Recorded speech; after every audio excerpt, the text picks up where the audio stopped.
So here we have the website, allis.com. Basically what this gentleman, Oleg Elinik, I believe it is, previously from the Department of Physics and Technology at Kharkov State University in the Ukraine, what he is doing here is using stereoscopic parallax to prove that the imagery that we have been handed from Apollo is fake.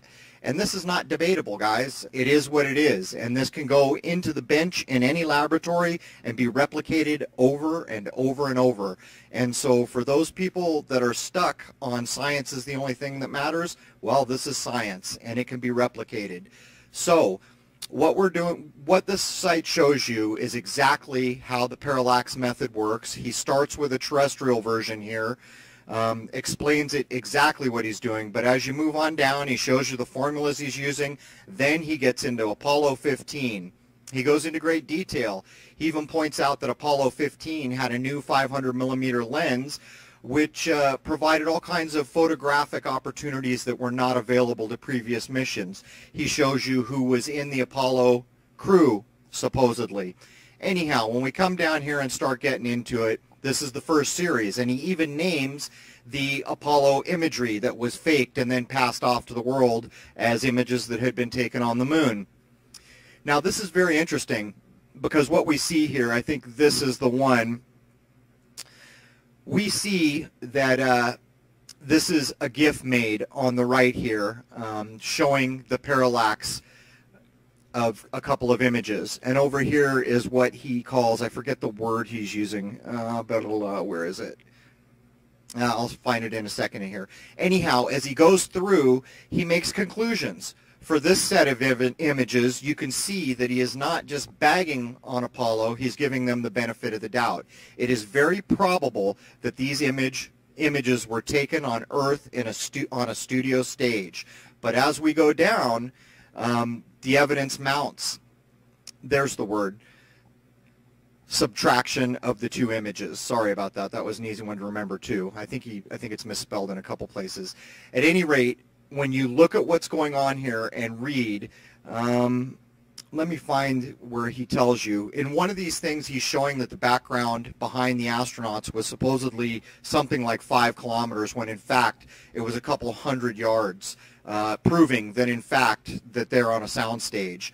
As you go through this, it mounts. Listen to the conclusion here. Mount Hadley moves and bows. The wrong initial assumption was probably made that this is a real lunar landscape. As this research demonstrates, this setting must be a totally artificial panorama, several tens of meters in depth with a mock Hadley in the background, moving horizontally and vertically to create an illusion of the remoteness of the perspective. This goes on and on and on. Here's the third series. The images are tagged. You can go through this with a fine-tooth comb. Here's another conclusion.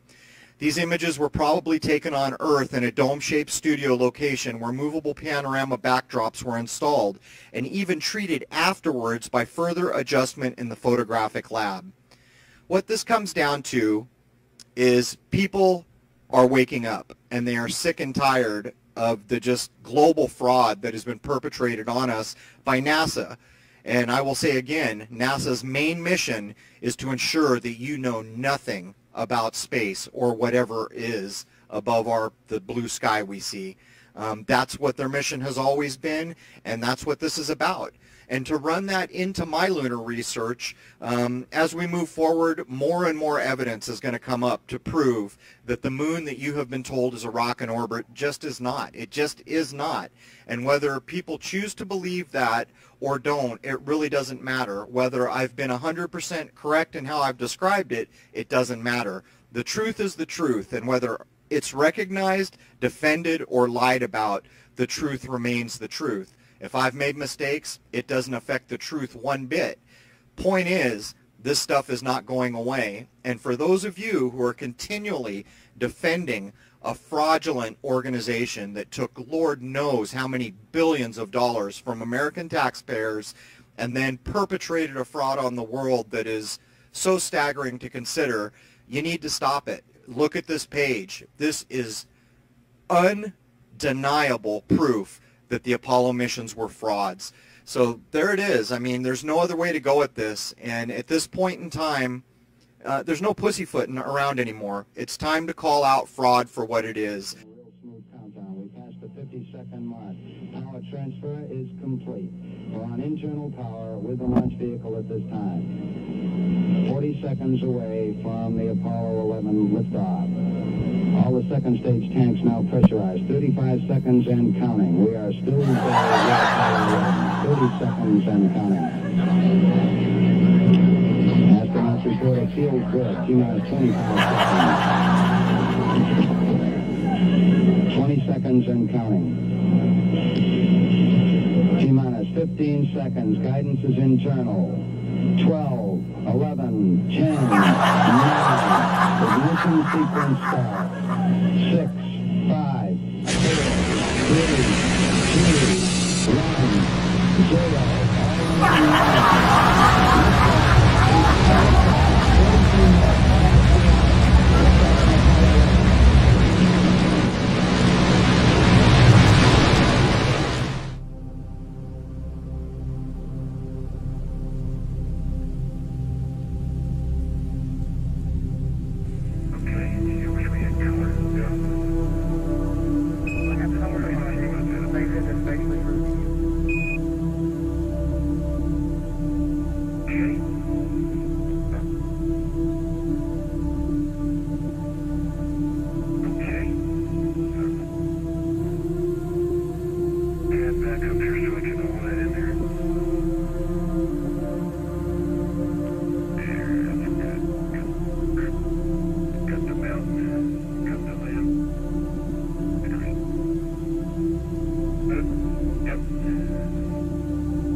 Thank you again, boy.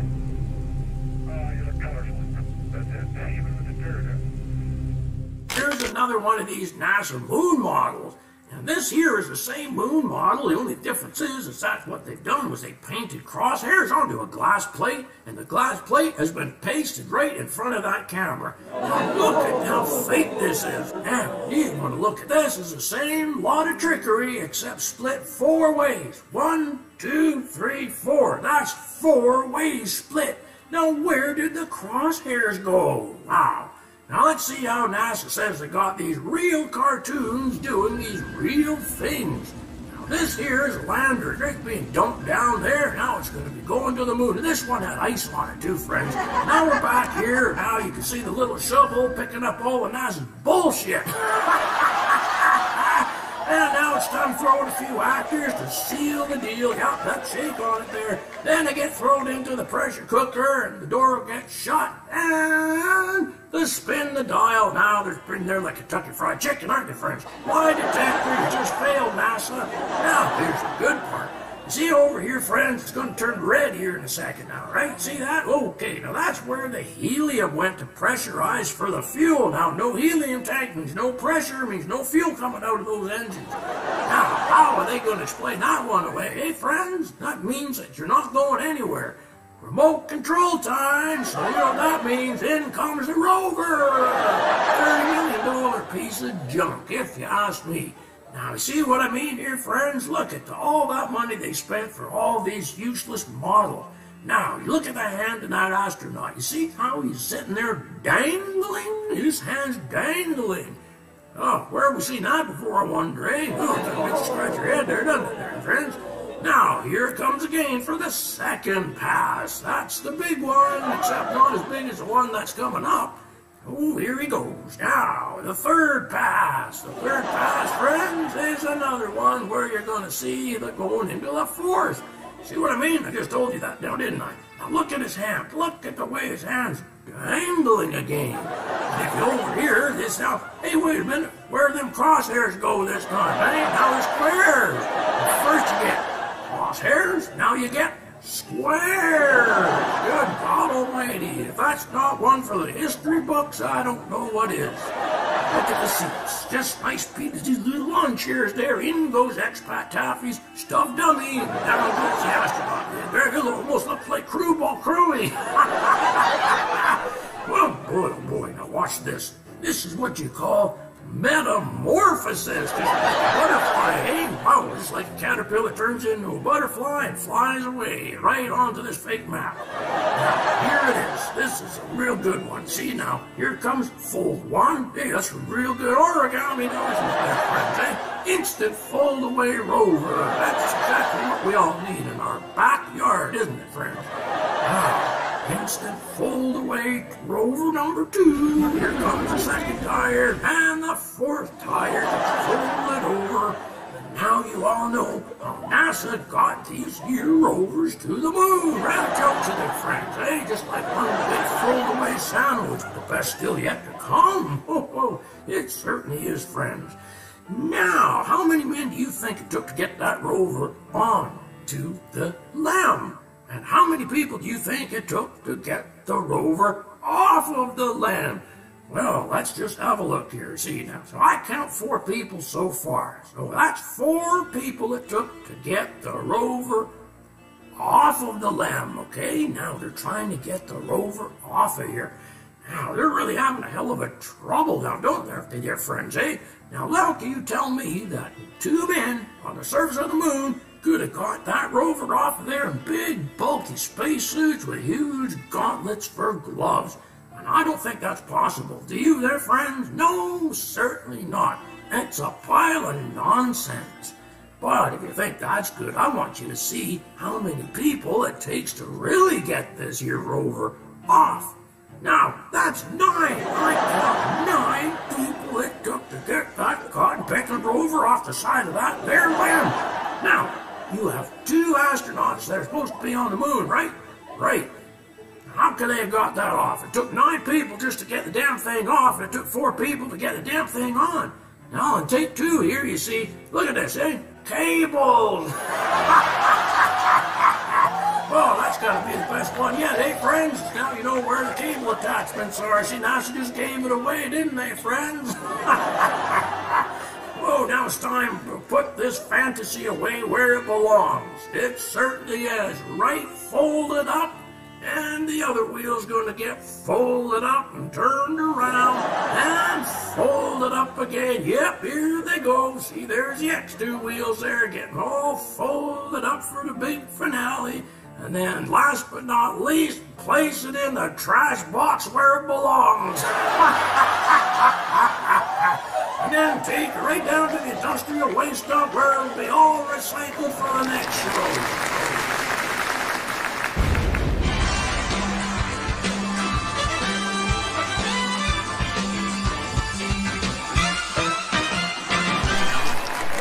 Thank you. Thank you very much. Hey, ever wonder how the astronauts on the ISS would deal with a major medical emergency? Yeah, I agree. They're all pretty smart. But aside from all the normal life-saving skills you're taught, also how to stitch, inject, and even extract a tooth. Yeah, it's easy. You just grab some harness wire, tie one end around the tube, the other end to the space doorknob, and open the door. Yeah. But what if you're in a critical situation and you have to get to the hospital right away? What then? There, I got the Soyuz. Yeah. That's a real bumpy 3.5-hour Russian cab ride with no life support. So, all crammed in there, all those G-forces.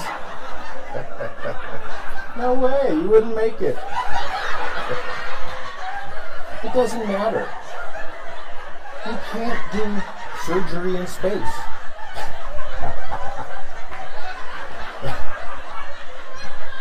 All the blood and fluids will leak out and float around everywhere. Imagine having a baby in space.